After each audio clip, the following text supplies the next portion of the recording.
Well, welcome back, everybody. Please continue to enjoy your lunch, but in the interest of time, we will begin this afternoon's program. My first order of business is to recognize our sponsor today, Ledyard National Bank and Ledyard Financial Services. This is a great group. They've been wonderful corporate citizens. They have sponsored this event many times, very much engaged with the Chamber. Jeff Trombley is a member of the Chamber Board. He has chaired our golf tournament, and these are just really fine folks, and we're grateful to have them here with us. So please join me in thanking Ledyard.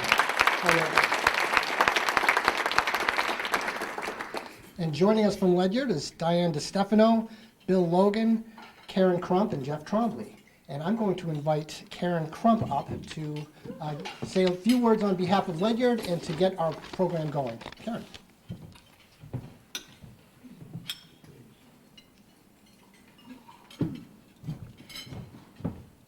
First thing they said is don't trip, so that's what I think about walking up here, don't trip. Good afternoon, everyone. I'm Karen Crump with Ledyard Financial Advisors, and I am very excited to introduce our moderator for today's discussion. A little bit about Ledyard. Ledyard is a New Hampshire-based bank and wealth management service company, well known in Hanover and New London, and we expanded 3 years ago into the Concord area on Pillsbury Street, opened a wealth management firm, and now we are very excited to be opening up our Ledyard National Bank here in Concord, coming June of this year on South Main Street and Pearly Street. Now I'd like to introduce our moderator, Ari Pollack. I understand that Ari is a character that really does not need to be introduced. But I'm going to tell you that Ari is a very successful lawyer that works with Gallagher, Callahan, and Gartrell. He specializes in land use law and, quote, all things related to real estate. Ari is also a lobbyist, and he enjoys skiing with his family. So please, please help me join, or, introduce Ari Pollack. There you go, my subject.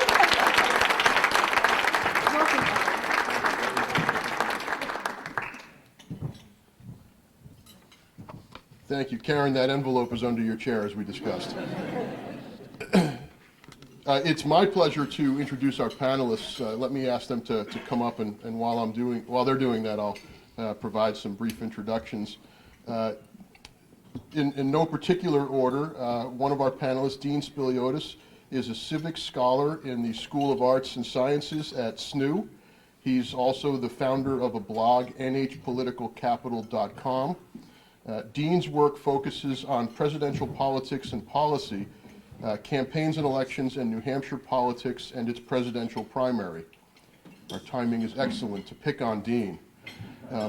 He's the author of a book, Vicious Cycle, Presidential Decision-Making in the American Political Economy, and he's published in a variety of professional political science journals. Dean provides frequent political analysis for local and national media outlets, and is a regular contributor to New Hampshire's public radio Friday's New Hampshire News Roundup. Dean earned his PhD in political science from the University of Chicago. Our next panelist, Phil Sletten, is a policy analyst at the New Hampshire Fiscal Policy Institute. He conducts research and analysis on state budget, state revenues and expenditures, the economy in New Hampshire, and health policy, with a focus on how public policies affect low and moderate income individuals. He previously served for 3 years as a performance auditor with the New Hampshire Office of Legislative Budget Assistance, where he conducted analyses on a wide range of state agency operations. Phil was born and raised in New Hampshire, has a Bachelor's of Art in Political Science and Policy from Grinnell College in Iowa, and a Master's of Public Affairs from the University of Wisconsin in Madison. Finally, our third panelist is Dave Juvet. Dave is a Senior Vice President and Public Policy Analyst at the BIA of New Hampshire, Business and Industry Association. Dave's a graduate of the Arizona State University in Tempe, where it's much warmer than it is here. He received a bachelor's degree in history and political science and began his career with the Arizona Automobile Association in 1981. And what that means is that he has since then accumulated 35 years of experience in government relations, lobbying, public policy advocacy, media relations, marketing, and the like. And Dave began his career with the New Hampshire BIA, which, by the way, is New Hampshire's statewide chamber of commerce, in April of 2000 as a vice president, and was then promoted to senior vice president in 2008. In this role, David guides the public policy development and legislative activity for the association and supervises its lobbying team. Dave has also served as a gubernatorial appointee to the New Hampshire Workforce Investment Board. And please join me in welcoming all of our panelists.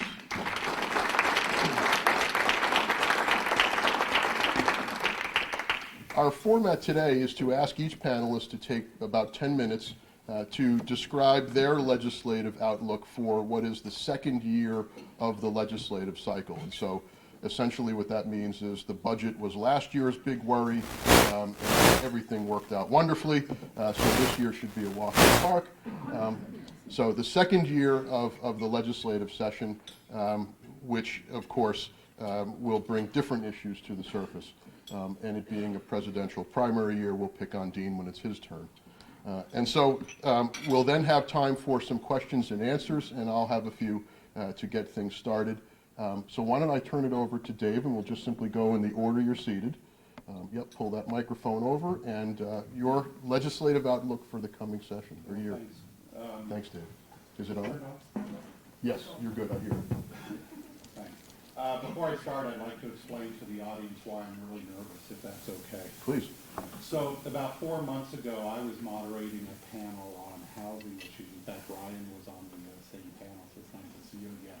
And Ari was the panelist, and I was the moderator.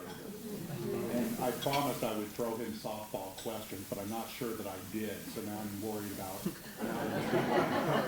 I hadn't thought about that at all, Dave. Well, first of all, I'm very happy to be here, and thanks Tim and the folks at the Greater Concord Chamber of Commerce for the invite. So, someone smarter and certainly more clever than I described the session as like getting a stain out of a shirt. He said it's going to be rinse, wash, and repeat. And what he means by that, or what he meant by that, is that there's a lot that's going to be happening this legislative session that seems oddly familiar.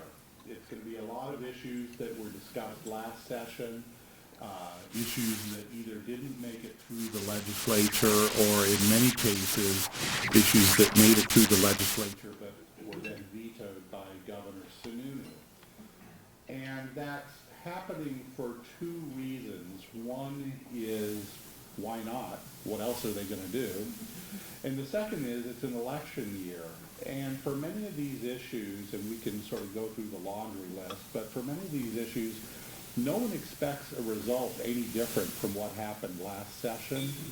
But everyone knows that these issues are so valuable as campaign fodder, ways to excite their base, that it's just too irresistible. I'll give an example of one, and we can go into more detail later on, but it's the issue of paid family medical leave, which passed the legislature last session. It was SB 1 and was then vetoed by the governor, and not just vetoed, but done in a way he described it as an income tax, and it was almost personal, but in any event, it was vetoed.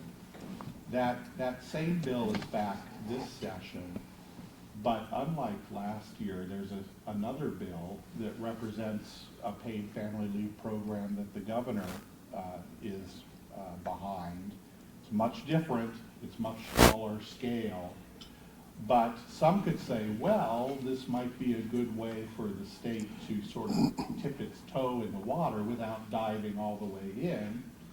Others will say it's far less than what we want to do, so we don't want anything at all. Which would be more beneficial as a campaign issue? The not passing anything at all and being able to claim, depending on which side of the aisle you're on, either the governor is not listening to the people of New Hampshire, or the governor is trying to do what's fiscally best for the people of New Hampshire. That's just one example of where something could happen this year if both sides of the aisle were willing to compromise, but I don't see that happening, and so the result will be. There's a lot of other issues I'm sure we'll dive into. One thing that's a little different this year, in my observation, is the focus on workforce housing. 12 years ago, the BIA and many other organizations who were interested worked together to pass what has become known as New Hampshire's workforce housing. And several years back, there was another sort of follow-up legislation dealing with something called accessory dwelling units, what many of us often call mother-in-law apartments. But there's never been what I would call a tidal wave of interest in that issue. People that work in the economy, people with neighbors and with employers understand that the importance of housing is hard to attract and hire employees if they don't have a place to go home to at night. But I wouldn't say that it had a broad level of interest in the legislature, but that's very different this year. There are a number of bills dealing with all sorts of issues relating to the housing issue. Some of them are repeal efforts to repeal something that was part of the budget last year, setting up a housing appeals board at the state level. Some of them deal with recognition that among many planning boards, especially with smaller towns, there's not a lot of expertise on land use and statutes relating to housing. So it's trying to establish a training program, if you will, for planning board members. There are other bills dealing with tax credits for housing development. It's really astonishing to me when I think about where we were 10 years ago, where when you talked about workforce housing, people thought you were talking about subsidized housing, to where we are now, where everybody seems to recognize the impact it has on employers, and they're willing to look at it and look at innovative proposals to try and increase workforce housing stock in the state. So perhaps I should stop there and Pass the turn it on to baton. Phil. Sounds good. Thank you, Dave. Thank you, Dave. Thank you, Ari. Thank you to the Concord Chamber for inviting us back again for another round this year. So last year, I was invited to speak and mostly discussed factors in the upcoming state budget discussions. So thank you for inviting me back again this year. I have less hair, but I have a state budget. I want to summarize for you some of the key items that passed as part of that state budget relative to our discussions here. So Dave already mentioned workforce. Particularly I want to focus on the healthcare workforce because the Medicaid reimbursement rate increases that were included in the state budget could have some pretty positive effects in terms of what does it look like in the healthcare workforce in terms of being able to hire people to provide services for Medicaid enrollees. Also, the budget shifted the state's job training program to the Department of Employment Security and tweaked it, intersecting with the workforce as well, the workforce concerns. There were improved supports for mental health care services, including statewide mobile crisis units, and more facility and transitional housing for people in and recovering from mental health crises. Talking about housing a little bit more broadly, there was also a dedicated revenue stream for the first time for the Affordable Housing Fund. So that's $5 million a year, every year going forward from the real estate transfer tax revenue, which we didn't have prior to that, as well as Dave mentioned, the Housing Appeals Board. So those were wrapped up into the budget, again, targeted at workforce issues and also at grappling with the mental health concerns that we have in the state. Education funding was also a big issue. There's more revenue now targeted to communities with lower amounts of taxable property value locally on a per student basis, and also higher levels of students from families with low incomes. Those communities will be receiving more money as well under the state budget. Some of that money is just one-time money, however, not all of it, but some of it. There's also funding increases for higher education. So there's general support. There's a general support increase for the first time in roughly half a decade for the university system, for example. There's also targeted support for nursing programs and a community college system program focused on those age 25 and older completing degrees in high-demand fields. So considering we are a state that has very low levels, sometimes at the bottom, depending on the metrics you're using, of state funding for higher education, those are significant investments to watch. Business tax rates were also part of the state budget agreement. The planned step down for tax year 2019 was kept, and 2019 and 2020 tax rates were kept at the same levels for the two business taxes in the state. The tax year 2021 rates depend on what happens with revenues in state fiscal year 2020. So we'll see whether there's a certain range of plus or minus 6% of plan. If we go above that range in terms of our revenues, the tax rates drop again in tax year 2021. If we're below that range, the tax rates go back up to where they were at 2018 levels. And if they're within that range, they stay the same. So that was part of the state budget agreement as well. And then last year, Ari asked a question about community health. So I wanted to add a note about the state budget permitting turnpike revenues to be used to support the Nashua, Manchester, Concord corridor. And it permits the use of tolling credits for that, as well as explicitly permits the use of federal funds to study this a little further. So there were changes made to in the budget, and some significant ones, but despite those changes made, there are still challenges related to workforce, related to housing, and related to education funding that will carry forward into this year, and likely into the next budget as well. So this coming session is quieter on the fiscal policy front. It's a non-budget year, and the fiscal policy changes that occur depend on the revenues that are coming in relative to the state budget plan. So the spending bills that we see in these even-numbered years, if you will, tend to be ones that are more on the hundreds of thousands or single-digit million-dollar level, as opposed to a $13 billion two-year budget that we saw last year. So the revenues coming in, we have a notable surplus, I would say, of about 2.9% over plan in unrestricted revenue. So that's not a profound surplus, but it's nice to see it on that side as opposed to on the other side. However, the perception, and I think the data bear this out, is that there's not very much money available. So unlike the even numbered year in 2018, when we saw quite a bit of revenue coming, that was sort of a surprise, stemming from the federal tax overhaul. Then we saw quite a bit of new expenditures, so quite a bit of new initiatives that cost money at the state level. Probably won't see that this year. That tax overhaul was a one-time event, and we won't see that same. It's very unlikely that we'll see that same sort of revenue in this non-budget year. So there are bills that do impact the state's economy, particularly as it pertains to workforce and people with low incomes. There are several housing-related bills. Dave already mentioned the Housing Appeals Board. There are several bills related to that, including repealing that Housing Appeals Board. There are also bills that would provide municipal governments with the opportunity to provide credits for workforce housing, for repairs and updates to certain older homes, and for those accessory dwelling units that Dave spoke about. There's also a bill that would permit local governments to levy higher property tax rates on commercial and industrial property than on residential property. My guess is that will run into some constitutional concerns, but that is a bill that is out there and will be out there for discussion, as well as one that would limit property tax increases for those aged 67 and older.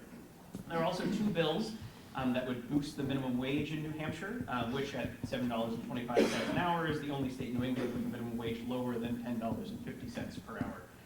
There are a few other bills also related to state revenue, including one that would shift the business profits tax to worldwide combined reporting to discourage profit shifting among large multinational corporations. This and a couple other revenue bills will probably require more study. And will have to be fleshed out a little bit more before they're considered in a more full-fledged manner. But those are discussions that are on the table this session. There are other bills to add revenue through vehicle registration fees, and some that are held over from last session.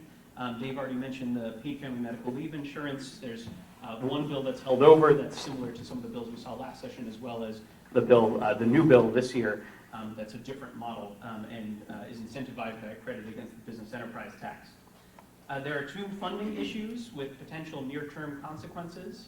One is the funding for the Medicaid to Schools program that essentially allows schools to participate in the Medicaid program and receive federal dollars to support services delivered in those schools. But there's some interaction with the federal government around what exactly the requirements that the schools are meeting in terms of licensing and getting sort of the authority to receive those revenues. So that's an issue that is actually before the legislature now in terms of a bill, and that's a significant amount of money for schools. Another piece is the $25 million back of the budget reduction, if you will, in the Department of Health and Human Services.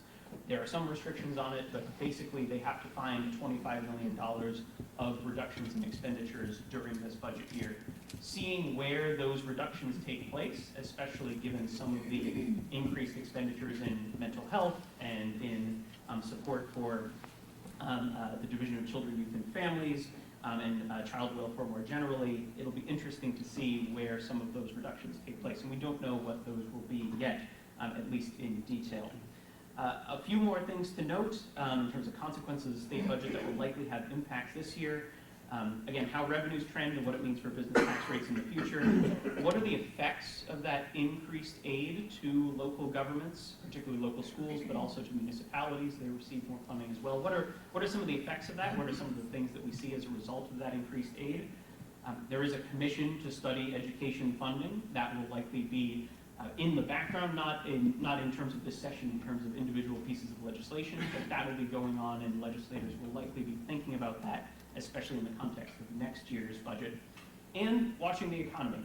What happens with state revenues? What happens with how the economy interacts with the state workforce? And how, if there is a large economic change in the next several months, how legislators respond. That's going to be key, and how does that change the prospects for certain pieces of legislation? So that's all the notes that I had, so thank you for your time. Sounds good, thank you. Let me try this one. Yeah, that sounded like maybe it was cutting it. Sound okay? Cutting in and out, does it sound good? Okay, good. Yeah, it was cutting in and out a little bit. Okay, well, I'm very happy to be here. I was very pleased to be invited back. That's always a good sign. I enjoyed our panel last year, and I'm happy to be back a year later to talk about where we are now. I'm also a Concord resident, so I'm happy to get to do something in my own community. So I was asked to provide a legislative outlook, and for me, the way I think about this, not surprisingly, is that it's an election year with divided government. Republican governor, Democratic state legislature. Under that kind of scenario, you basically have two options, maybe three, but probably two.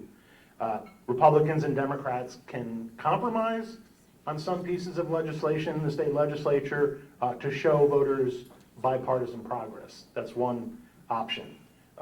Alternatively, Democrats can pass their core agenda with the assumption that Governor Sununu will veto most, if not all of it, and then they can focus on trying to override those vetoes, and then take that to the voters and let them decide in November. Republicans and Democrats could do some of each, but that usually gets less and less likely the closer we get to the fall election. If the past few weeks are any indication, my guess, my hunch at this point, is that Democrats in the state legislature will pass, once again, most of their core agenda that was vetoed by Governor Sununu, and they'll take it to the voters and point to Governor Sununu as an obstacle to progress. In contrast, Republicans will present Governor Sununu as the only means of keeping New Hampshire on a stable economic course in ways that preserve the New Hampshire way. We'll hear a lot of talk about Democrats and high taxes and high state spending. And so we're really going to have what is kind of a classic philosophical and political conflict that we've seen many times before at the state level. We often see it at the federal level as well, in which the two parties have fundamentally different ideas about the direction of the state. They may have some general agreement on overall objectives, but when you get down to the nitty-gritty, when you get down to the details, there are just core differences in beliefs over how you get to those objectives, even on something like family medical leave, which I must say I remember back in 2016, that was asking both parties, the gubernatorial candidates and the state legislative candidates, what's something that you might be able to work together on? It was family medical leave. And I remember thinking to myself at the time, I wonder how they're going to fund that. And here we are 4 years later, it still hasn't been passed. They're further apart than ever before. We have competing versions out there once again that are based on completely different assumptions about how the system should be funded and how it should function. So I don't mean to suggest that what we're going to see over the next year is purely political. It's obviously politics. We're in an election year. It's obviously partisan, we're in election year, but some of this stuff is driven by core disagreements that have been around for a generation or more. And it's going to manifest itself, I think, in several key areas here in terms of policy, and most of them have kind of been mentioned already, but I will highlight them in a slightly different way. The first is going to be economic policy, where there are real core philosophical disagreements between the two parties, both in New Hampshire and nationally. The Republicans typically look to incentivize business behavior through tax breaks and deregulation. Democrats typically look to try to legislate what they believe is a fair economic environment. It's a core disagreement among the two parties. This is manifesting itself in an ongoing fashion in the debate over the minimum wage. We've already had minimum wage legislation moving in both chambers over the past few weeks. The idea would be to, in one case, to do a step movement up to $12 by, I think, 2023 or something like that. The other would bump it up to, I think, $15 an hour at some point, as we've seen in some other locations around the country. Governor Sununu has been very clear that he does not support a minimum wage. I often tell the story, I remember back in 2018, when he had been reelected, I was on the NHPR's exchange the next morning, and he called in live to talk to Laura Kanoy, and she asked him about minimum wage legislation. Would you support minimum wage legislation? And he said, now why would I do that? In a very kind of dismissive way. So that's just a core disagreement. I don't see that changing in any way. Until Democrats have a majority in the legislature and a Democratic governor, you're not going to get minimum wage legislation in the state. The other area where I often see big disagreements, and Democrats are already pointing to this, job training. How do you assure that you have a workforce that can meet the needs of your state? Well, there are two ways you can do it. You can give businesses a means by which they are incentivized, once again, to provide the kind of training programs that are necessary to provide the appropriate workforce, or you can, at the state level, spend money on state dollars on job training. Another big disagreement, I think we're going to see that play out over the next year. Family medical leave, I've already mentioned, even though conceptually it's something that everybody agrees on. The moment that Republicans started referring to the funding mechanism as a payroll tax, I knew it was dead in the water. But as I said, I had my suspicions all the way back in 2016 that they would never agree on how to fund this. The insurance markets are very complex. It's going to be a very difficult problem to solve. The third area where you're going to see this, I think, is the continued debate over work rules for expanded Medicaid. You remember when we extended the expanded Medicaid program a few years ago, Republicans were adamant that the state apply for a waiver so that you could have, for people who were added into the extended Medicaid program, people would do some sort of work or job training or education or something. Democrats initially agreed to it and then kind of proceeded over the next couple of years to try to reduce the requirements little by little. Simultaneously, it's also gotten caught up in the courts around the country and a number of other states that also have waivers. So I'm not sure where it's headed, but this issue of expanded Medicaid, how you pay for it, what kinds of requirements should you be required to fulfill as a recipient, that's going to be a big election year issue as well. And there's also, I think maybe Phil mentioned, this issue of reimbursement to the schools for some services that's been percolating recently. The fourth area, after economy, family medical leave, Medicaid, education. We're seeing it again in this battle over expansion of charter schools in New Hampshire and whether or not to take these federal dollars to expand the number of charter schools. And it's part of a larger philosophical debate that I've seen for many years over public education funding, over parental choice, and over the issue of where the nexus of decision-making on education policy belongs. Community, state level, parental, private decision, et cetera, and the competing models of education and educational funding that go head-to-head in the state. And so we've seen that battle intensify in recent years, and folks associated with public schools believe that the administration and the education department with Commissioner Edelblue are kind of out to move in another direction at the expense of traditional public education. That's going to be a core debate I think we're going to see over the next year. Marijuana. Marijuana legislation is already back, or it's coming back soon. My belief is it's inevitable It seems like everyone I talk to, everywhere I know in the country, everybody's smoking pot now legally. And I'm always surprised. Oh yeah, it's legal there too now. We're up to something like 14 or 16 states, something like that. Look where we are. We're surrounded by Canada, Vermont, Maine, Massachusetts, all different versions of legalized marijuana. You may see a scale back from a full-blown retail model to at least more like Vermont, where you're allowed to have some level of personal cultivation. But this is something that Governor Sununu has been opposed to. This is something where there's actually been a lot of bipartisan support. In the legislature, the question would be, is there enough to override a veto based on whatever configuration they come up with? But I remember how long it took to get medical marijuana up and running in the state. So I'm not surprised to see that this has been a challenge, but my guess is it's coming at some point. So we'll see if it's going to be this time around. But there are lots of people in New Hampshire for whom we always joke when I do the exchange that the surefire way to fill up the phone lines is to talk about marijuana legalization. People are very passionate about it and always want to talk about it. A couple of other odds and ends, redistricting. We have this proposal for a redistricting commission to deal with the coming out of the 2020 census. Every 20 years you redistrict.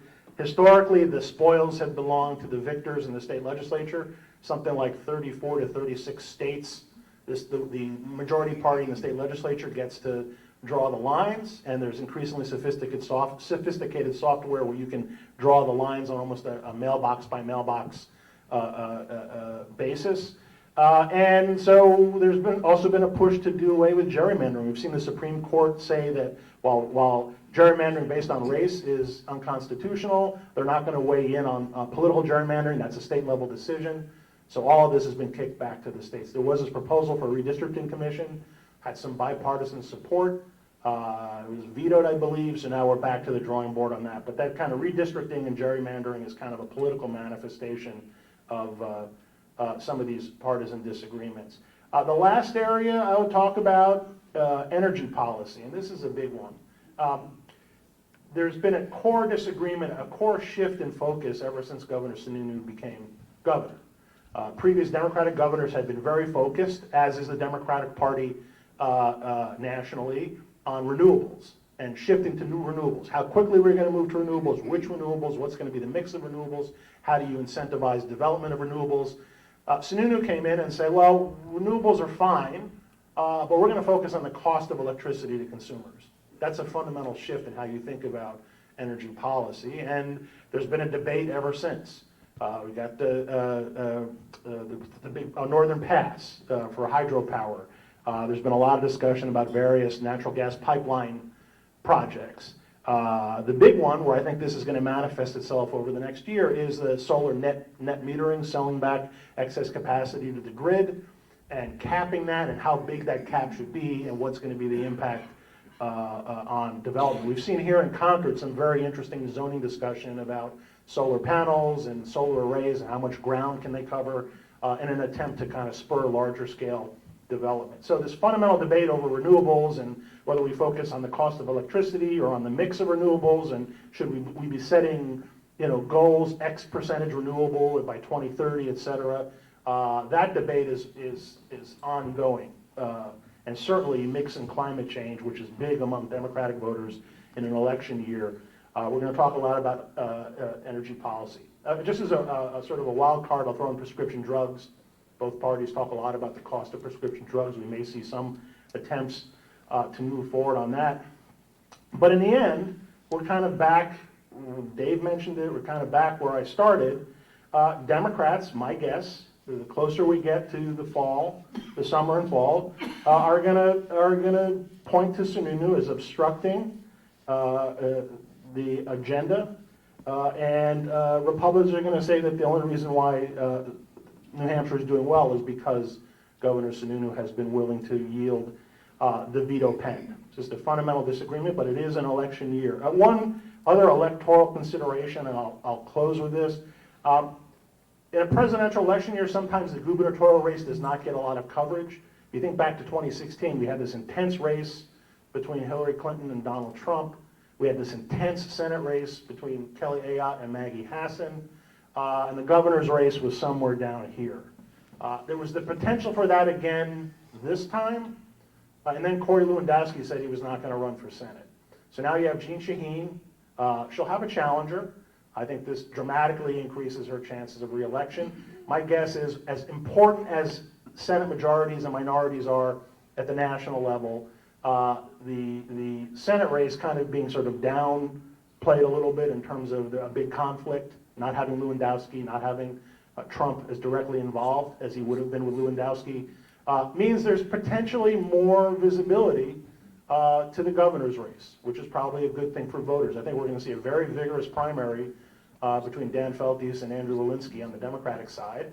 And I think that the race in November, next fall, will get a lot more attention because the expectation will be that Shaheen will be reelected, barring some surprise that we don't know about. So that's good for state level politics and visibility. That's ultimately, I think, a good thing for voters. There'll be more information. Of course, unless your main hope was to unseat Jean Shaheen. But in general, in terms of talking about state level politics, it'll be more visibility for state level races because there's only so much oxygen in the room for the media on these big presidential election years.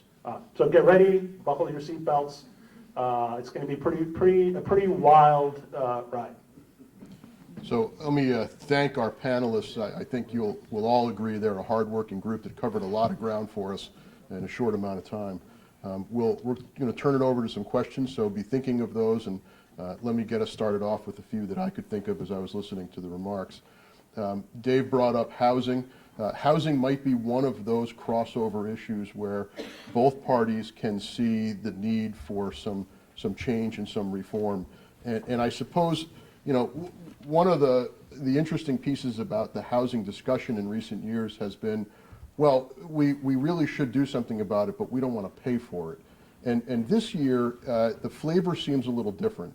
And there is a bill in, for example, that talks about rolling back the transfer tax for first-time home buyers, expanding the duration of revitalization grants, expanding the usage for infrastructure now would be to residential development for TIF districts or tax increment financing districts, all financial tools to incent housing.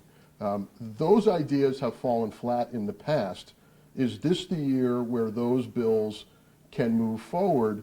And because housing has become somewhat bipartisan, is that going to run into a veto, or do you think it has a chance of success?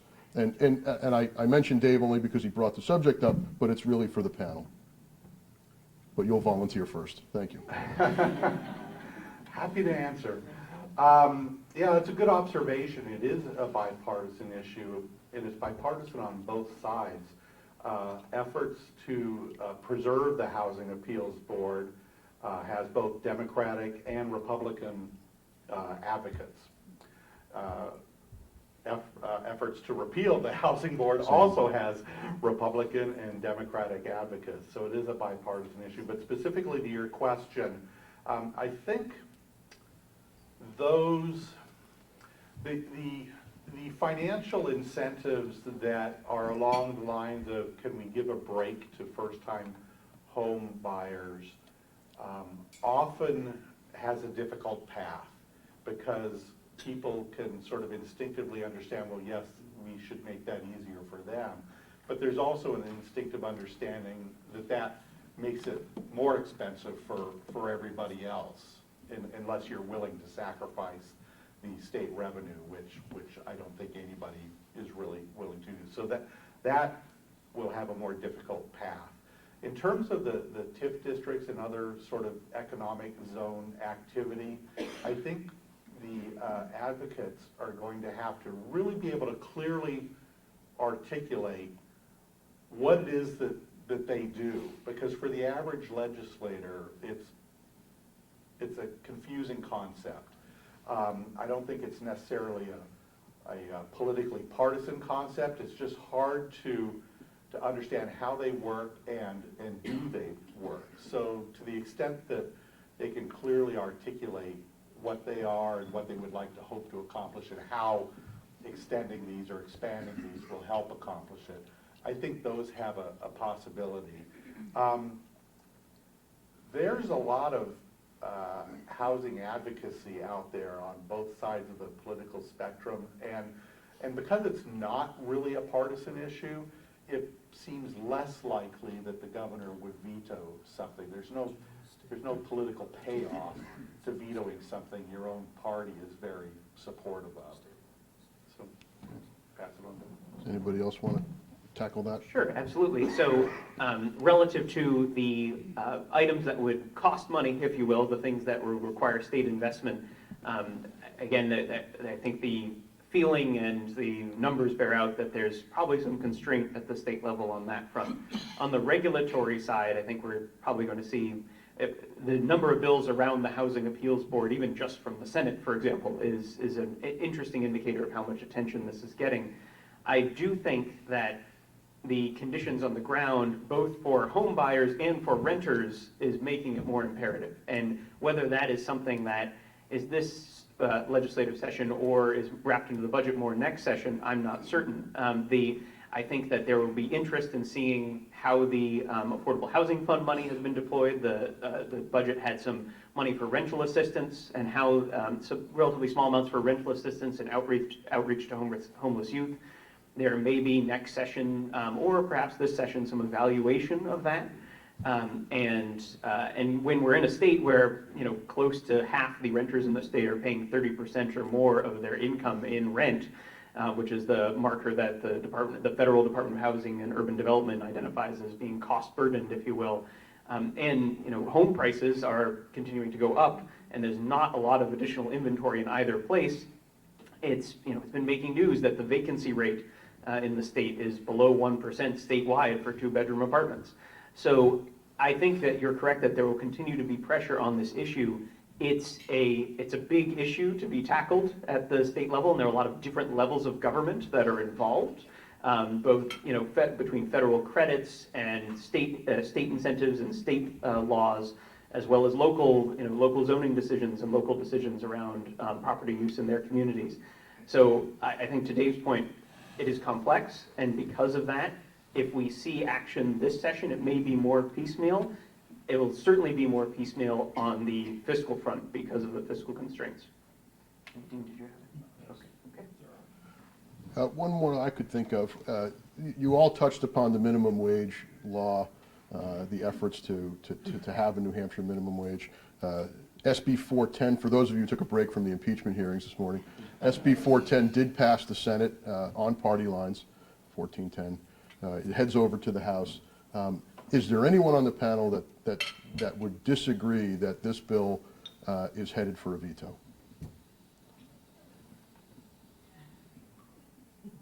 All right, we'll move on. I don't officially prognosticate. So. Okay. Well, so for those of you who want to come back next year, we'll see how we did. But we're all thinking veto if it gets out of the House. Yeah, sorry, Dean. You gonna take the bait? Yeah, sure. This is not just limited to Governor Sununu, although I think his comment when I was on the radio show that now why would I do that, is indicative of the extent to which minimum wage has been, for as long as I can remember, a core litmus test issue between Republicans and Democrats. And for a Republican governor to go ahead and sign something like that, it would be a change of pace. And we'd have to sort of figure out what the political ramifications were. Now, it may vary in different parts of the country, but everything I've seen here thus far is kind of a very traditional ideological standoff on the issue of if you have a minimum wage, what's the impact on the rest of the wage structure? Is this going to be too expensive for small businesses? All the kinds of arguments that you typically hear. So my expectation would be, particularly in an election year, you're not going to see any movement on that. Okay. One thing, if I could, Ari, we'll note that I think the issue will continue to be raised, though, in part because of what our neighbors are doing, our neighboring states, given that Connecticut's going from $11 to $12 an hour later this year. Vermont automatically adjusts for inflation every year, but is still talking about bumping it up further. The perception and the reality of those cross-border effects, I think, will continue to bring this debate forward in New Hampshire, and will probably be part of the discussion this cycle. Okay. Why don't we open it up to the audience? Don't all jump at once. Yes, right in the front. Thank you.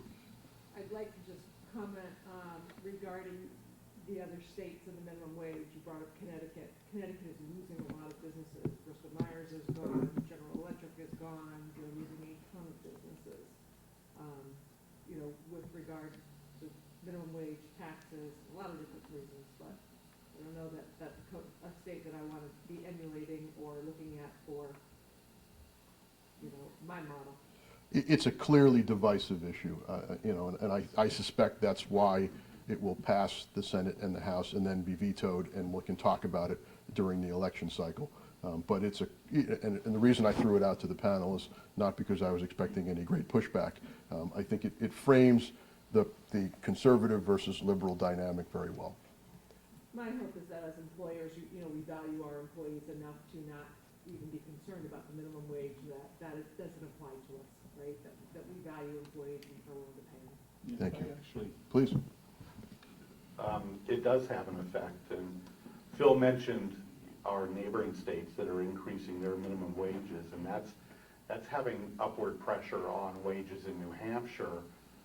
The closer to the border you are, the more pressure it is, where employers are having to compete with employers in these other states. And I mean, the minimum wage here is set at the federal limit of $7.25, but honestly, you know, if you look at jobs at McDonald's or Dunkin' Donuts or places you would consider low wage employment, they're all paying $10 or $11. Some of them are offering $500 signing bonuses. I mean, it's a very tight labor market right now, and that combined with having to compete with higher wages in other states is forcing wages up in New Hampshire without raising the minimum wage.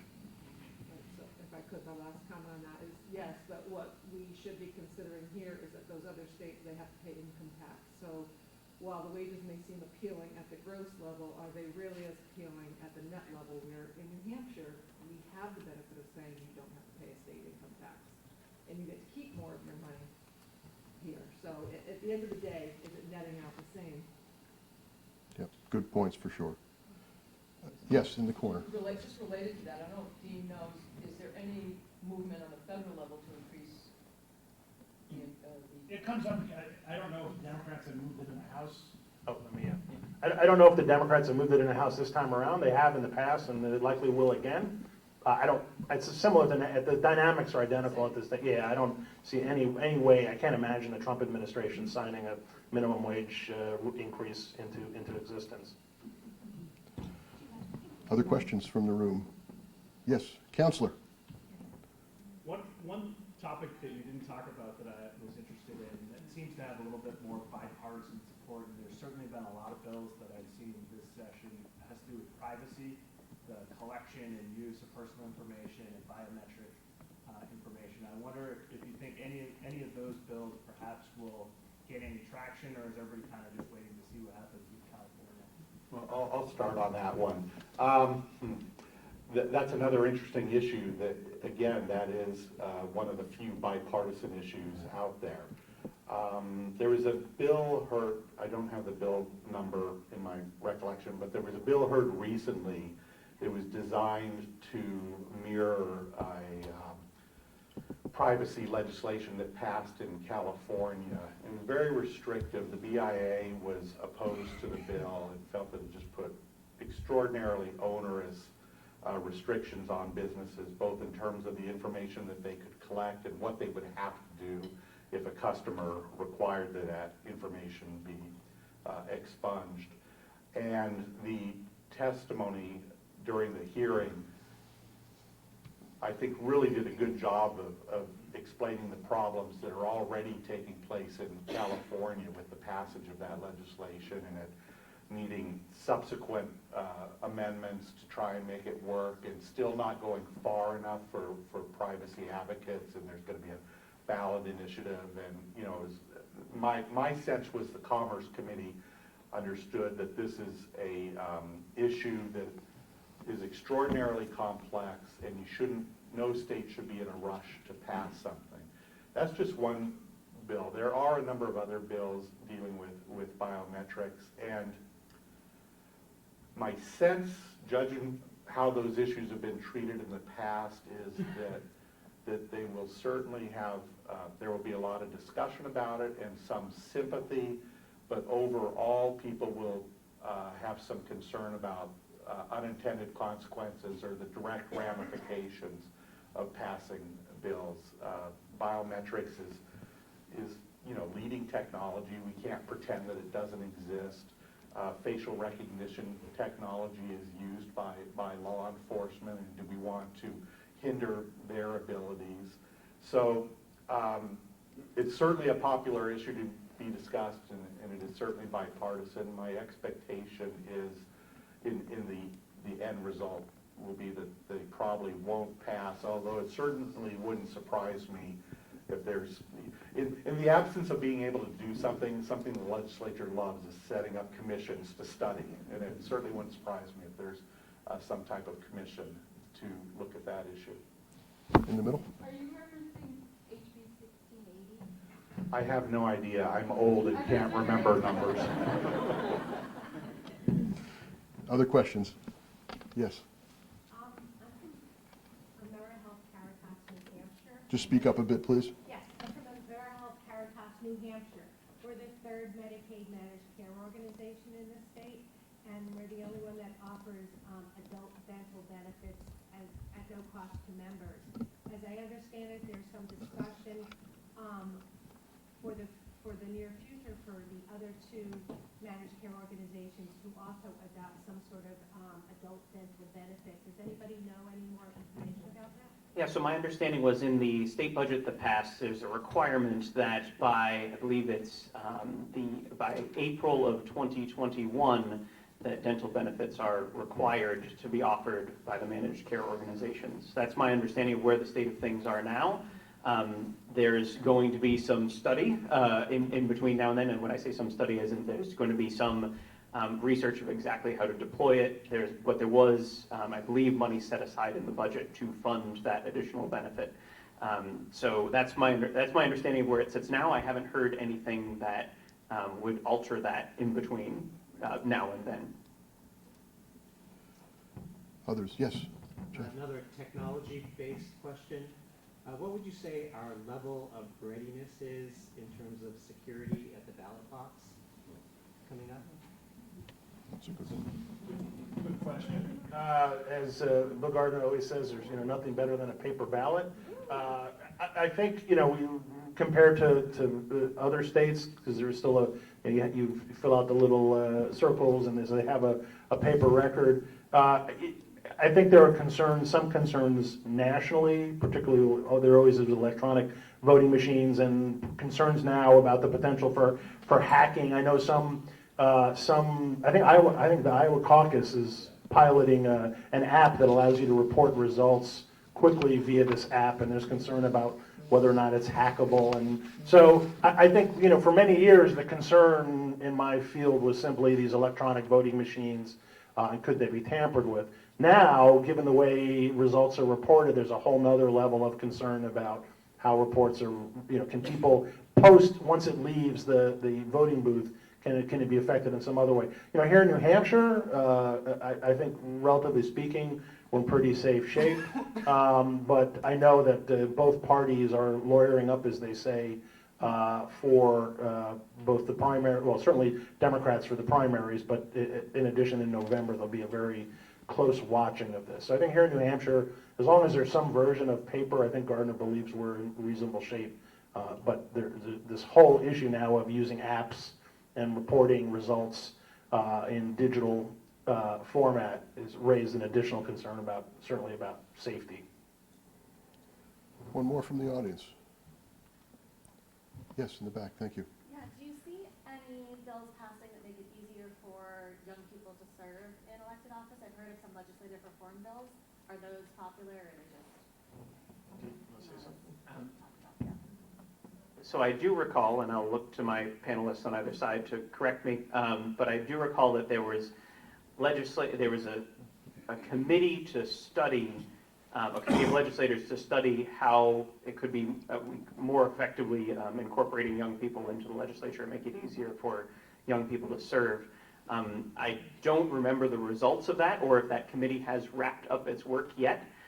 There was also discussion around providing childcare or having childcare available for legislators. And I'm trying to remember if that ended up being put into effect or not. I don't remember. So unless the other panelists have other insights, because I'm drawing a blank on whether that was actually, but it's certainly a discussion. Like that's part of the conversation, especially with the post the 2018 elections with more young legislators.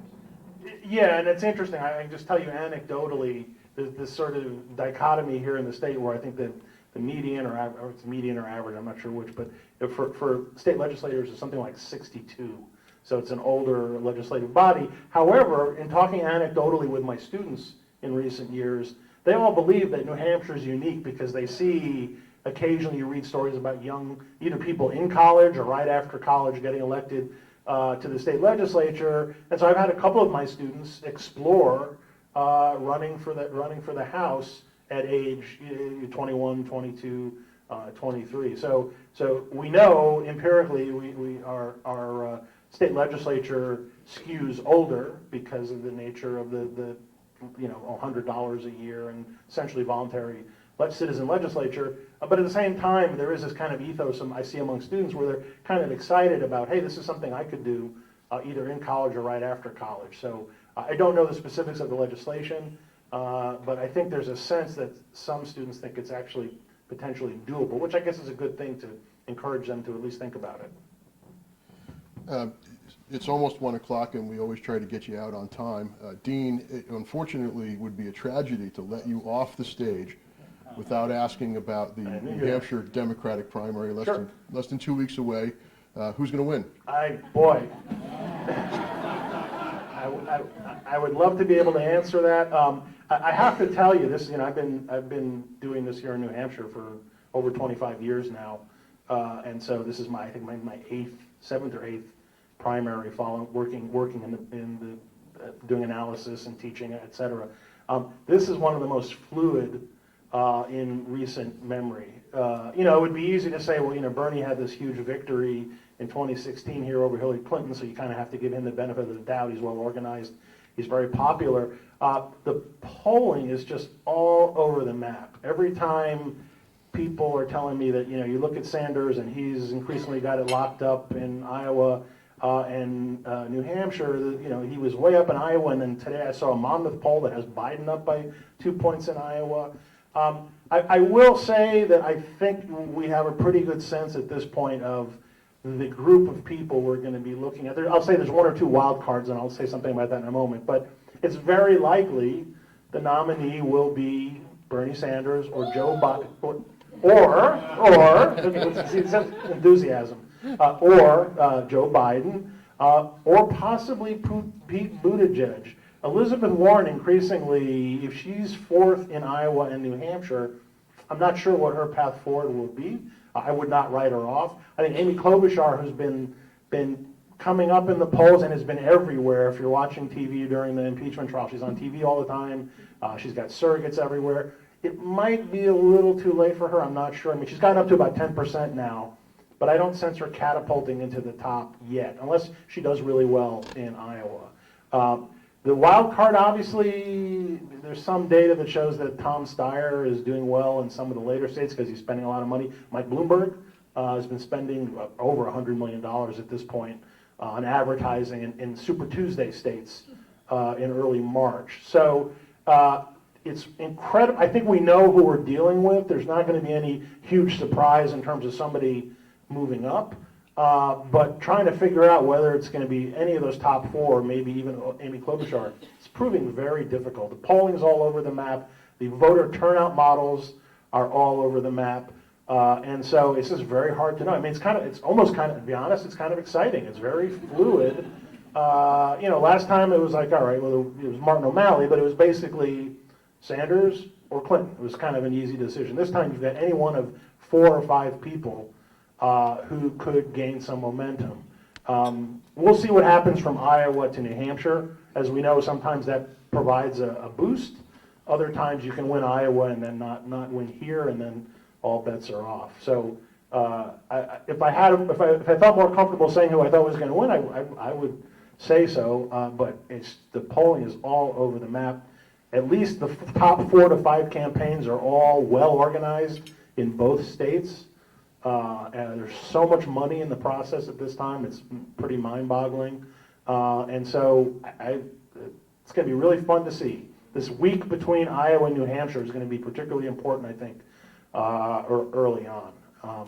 But every time I say, okay, one of those top 4 is done, I see another poll that kind of shuffles everything all over again. So, a lot of that is just kind of different turnout models by the pollsters. A lot of it is just kind of natural noise and variability, sampling size. There are a lot of reasons for that variability, but it's making it very difficult to see trends. The only sort of trend I would say is in January, Sanders certainly has been trending up. Whether that means he's going to win, I don't know. But I can see that in the data. But other than that, it's anybody's guess. And of course, meanwhile, we've got a good half of the frontline candidates locked in the Senate chamber, doing something called the impeachment trial. So I think someday we'll read about what effect that may have had on the early states. Yeah, that's really unusual. I mean, we really have not seen that before. It's conceivable this could be over tomorrow if Republicans vote not to allow witnesses. They could go very quickly to a vote to acquit. It might be over on Saturday, and then the candidates will be free to campaign. But if they vote to bring in even 1 or 2 witnesses, it may drag it out much longer. So that's another interesting wild card. Okay, so thanks for taking that question, Dean. I know it puts you on the spot. Would have been disappointed if nobody asked. That was my thought. I want to thank our panelists, obviously a really hard-working group of experts. Thanks so much. I want to thank Ledyard Bank and Financial Advisors for sponsoring today's luncheon. And of course, thank you all for attending and joining in the discussion. Enjoy the rest of your day.